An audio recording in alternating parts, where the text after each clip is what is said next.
दहशतगर्द Israel ने गजा को खंडर बना डाला। मुसलसल बमबारी के बायस कोई जाए पनाह नहीं। गजा के बासी मलबे तले दबे जख्मियों को निकालने में मसरूफ। बिजली न होने पर टॉर्च जलाकर लोगों को निकालते और अस्पताल पहुंचाते रहे। अस्पताल लाए गए बच्चे को बचाने के बाद मेडिकल टीम का रुकन उसे बहलाता रहा और अपने आंसू मुश्किल से रोकता रहा। खान यूनिस में 11 साला बच्ची को तबाहशुदा इमारत से 23 घंटे बाद जिंदा निकाल लिया गया। इस्राएली फोर्सेस ने गजा के सबसे बड़े अल-शिफा अस्पताल के करीब बमबारी की। अस्पताल में हजारों जख्मियों, सैकड़ों खानदानों ने पनाह ले रखी है। अल-कुद्स अस्पताल के करीब भी फिजाई हमले, अस्पताल के कुछ हिस्सों को नुकसान। अस्पताल में 14,000 से ज्यादा बेघर अफराद मुकीम हैं। मजलूम गजाबासियों ने सैकड़ों अफराद को इज्तिमाई कब्रों में सुपुर्द खाक किया। इसराइली दहशतगर्दी में शहीद फलस्तीनियों की तादाद 8,000 से बढ़ गई। 3,000 से ज्यादा बच्चे शामिल।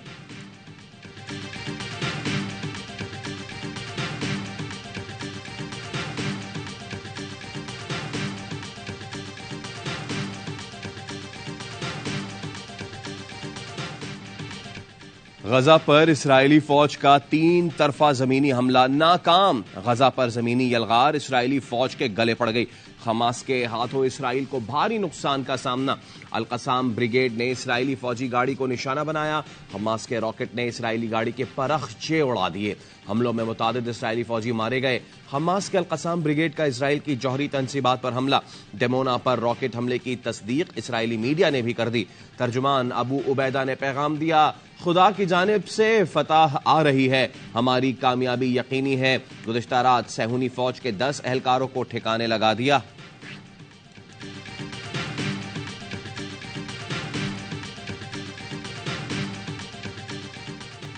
गजा में पैदाइश से पहले मौत के सर्टिफिकेट बंटने लगे। शोहदा में एक दिन के बच्चों की बड़ी तादाद शामिल, जिनका बर्थ सर्टिफिकेट तो ना बन सका, डेथ सर्टिफिकेट जारी हो गया। सैकड़ों फरिश्तों को दुनिया में आने से पहले ही जन्नत मिल गई। जिनका भी नाम रखना था, वालिदैन उन्हें बेनाम दफनाने पर मजबूर। इसराइली बमबारी से गजा में शहीद होने वाले बच्चों की तादाद 3,400 से तजावुज कर गई। अस्पतालों में नौमौलूद बच्चों और माओ की जान बचाने के लिए वसाइल खत्म होने लगे। हजारों मासूम जिंदगियां दांव पर लग गईं।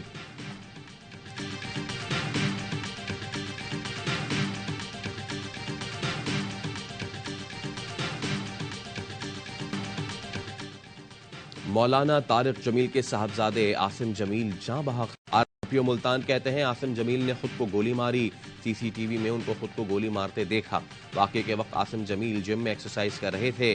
जराये के मुताबिक आसिम जमील कुछ अरसे से डिप्रेशन का शिकार थे। मौलाना तारिक जमील ने ट्वीट किया, इस हादसाती मौत ने माहौल सोगवार कर दिया है। नमाज जनाजा आज शाम 7:30 बजे आबाई गांव रईसाबाद में अदा की जाएगी। निगरां वजीर आजम का मौलाना तारिक जमील के बेटे की वफात पर इजहार अफसोस। मरहूम के दर्जात की बुलंदी और सोगवारान के लिए सब्र की दुआ।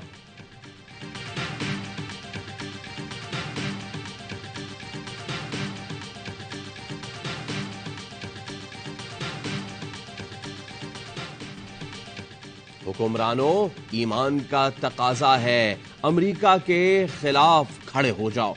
फलस्तीन का साथ नहीं देंगे तो समझ लें हम गुलाम हैं। मौलाना फजलुर रहमान का कोयटा में तूफानुल अक्सा कॉन्फ्रेंस से खिताब। फलस्तीनियों की जंग आज़ादी में शरीक होने का ऐलान। कहा, जिन्हें तुम दहशतगर्द कहते हो, हम उन्हें वक्त का मुजाहिद समझते हैं। यहूदी लॉबी ने जिस एजेंट को हमारे मुल्क भेजा उसे शिकस्त दे दी। आज वो एजेंट मकाफात अमल का शिकार है। इसराइल को भी शिकस्त देंगे। मोदी खुलकर इसराइल की हिमायत कर रहा है। पाकिस्तान के हुक्मरान क्यों खुलकर फलस्तीन की हिमायत नहीं कर रहे? मौलाना फजलुर रहमान अरबी में फलस्तीनी कौम और हमास की क़यादत से भी मुखातिब हुए।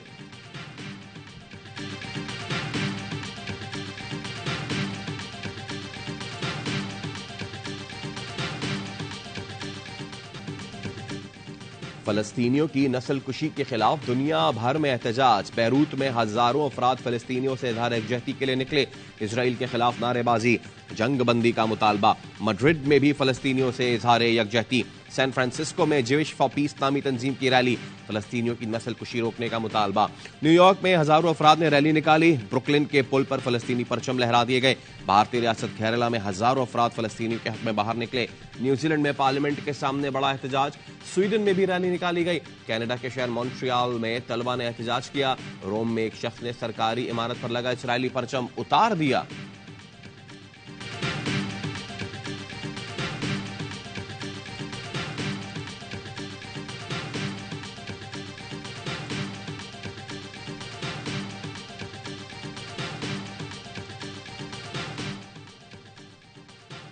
बलूचिस्तान के जिला अवारान में सिक्योरिटी फोर्सेज और दहशतगर्दों के दरमियान फायरिंग का तबादला। आईएसपीआर के मुताबिक फोर्सेज ने मौसर अंदाज में दहशतगर्दों के ठिकाने को निशाना बनाया। फायरिंग के तबादले में 2 दहशतगर्द हलाक, 2 जख्मी। नायब सूबेदार आसिफ इरफान सिपाही इरफान अली बहादुरी से लड़ते हुए शहीद नायब सूबेदार आसिफ इरफान ओकाड़ा और सिपाही इरफान अली सरगोधा का रहने वाला था। इलाके में मुमकिन दहशतगर्दों के खात्मे के लिए सर्च ऑपरेशन किया गया।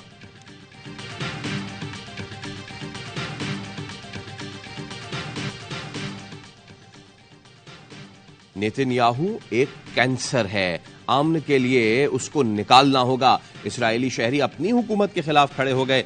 इसराइल में आवाम के मुजाहिरों में शिद्दत आ गई। मासूम फलस्तीनी शहरियों और बच्चों का कत्लेआम इसराइली आवाम की बर्दाश्त से भी बाहर हो गया। मुख्तलिफ शहरों में आए रोज मुजाहिरे, हमास की कामयाबियों पर इसराइली बौखलाहट का शिकार। इसराइली वजीर आजम और फौज में इख्तलाफात खुलकर सामने आ गए। नेतन्याहू ने सोशल मीडिया बयान में हमास की कामयाब कार्रवाई पर अपनी फौज और इंटेलिजेंस को मुर्द इल्जाम ठहरा दिया। कहा हमास कैसे इतनी बड़ी कार्रवाई करने में कामयाब हो गई। फौज के दबाव और शदीद तनकीद के बाद नेतन्याहू ने मुतनाज़ा ट्वीट डिलीट कर दिया, माफी भी मांग ली।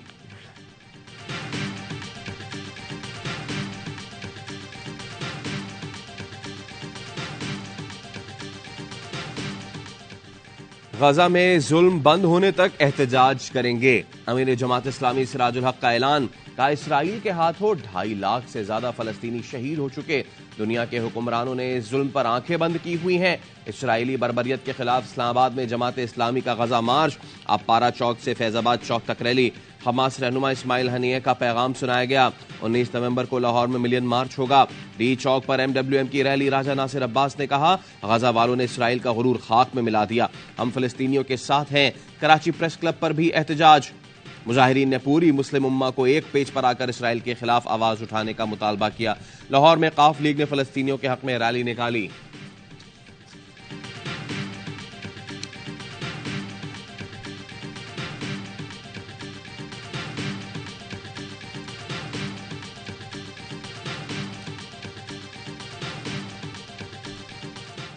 हमें मजीद दीवार से लगाया गया तो ये दीवार गिर जाएगी। खालिद मकबूल सिद्दीकी का MQM के जलसे से खिताब।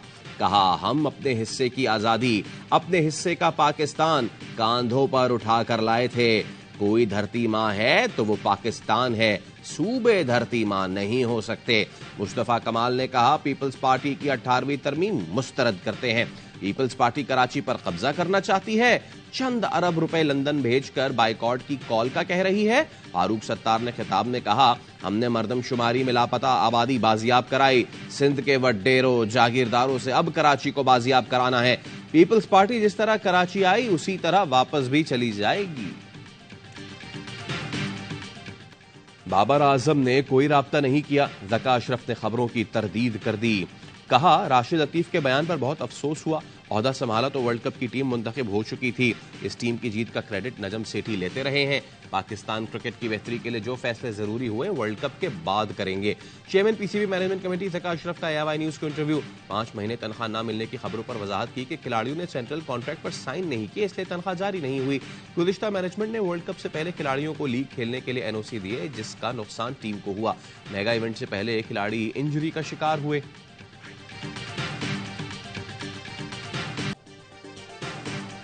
सेंट्रल कॉन्ट्रैक्ट के तनाजे ने फिर सर उठा लिया। PCB हुकाम खिलाड़ियों से दस्तखत लेने भारत पहुंच गए। जराये के मुताबिक खिलाड़ियों को सेंट्रल कॉन्ट्रैक्ट की कॉपियां दे दी गईं।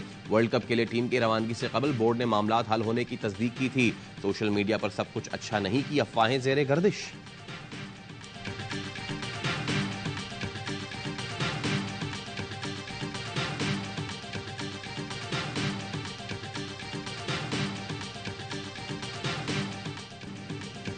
वर्ल्ड कप में दिफाई चैंपियन इंग्लैंड की 5वीं शिकस्त। भारत ने 100 रन से हराकर 6ठी फतह हासिल कर ली।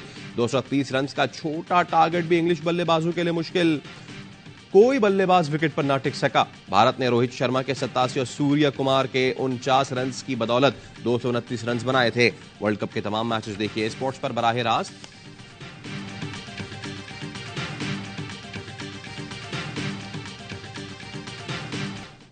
बता दिया कि हमारी बैटिंग ही नहीं, हमारी बॉलिंग, हमारी फील्डिंग और हमारी सोच जो है इस वक्त उसको हराना मुश्किल है। इंडियन टीम क्यों कामयाब हुई है? वो स्पेशलिस्ट पे गए हैं। रोहित शर्मा ने जो इनिंग खेली है आई थिंक, जिस मैच्योरिटी के साथ शामी ने, बुमराह ने जो प्लेटफॉर्म सेट किया, टोन सेट की बॉलिंग की, वो आउटस्टैंडिंग थी। क्रिकेट वर्ल्ड कप का हर लम्हा पुरजोश। बासित अली ने कहा, भारत ने बता दिया उनकी बैटिंग बॉलिंग और उनकी सोच को हराना मुश्किल है।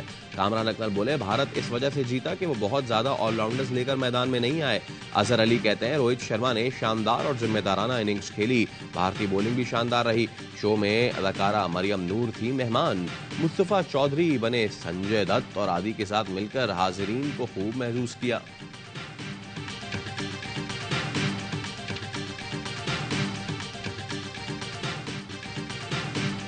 कराची का सबसे बड़ा गैर कानूनी हाइड्रेंट पकड़ा गया।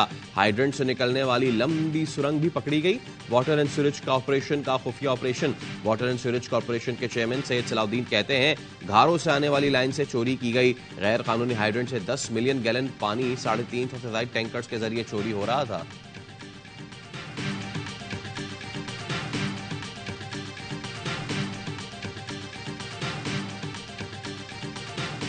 गैर कानूनी तौर पर मुकीम गैर मुल्कियों को पाकिस्तान छोड़ने की मोहलत में एक दिन बाकी रह गया। 31 अक्टूबर के बाद गिरफ्तारी और मुल्क बदरी को यकीनी बनाया जाएगा। कनाडा के सूबे ब्रिटिश कोलंबिया में खालिस्तान रेफरेंडम के लिए वोटिंग। कनाडा भर से हजारों की तादाद में सिखों ने आजाद खालिस्तान के हक में वोट डाला। खालिस्तान रेफरेंडम गुरुद्वारा गुरु नानक में मुनक्किद हुआ, जहां गुज़िश्ता माह हरदीप सिंह निज्जर को भारतीय एजेंसी के रॉ के एहलकार ने गोली मारकर कत्ल कर दिया था।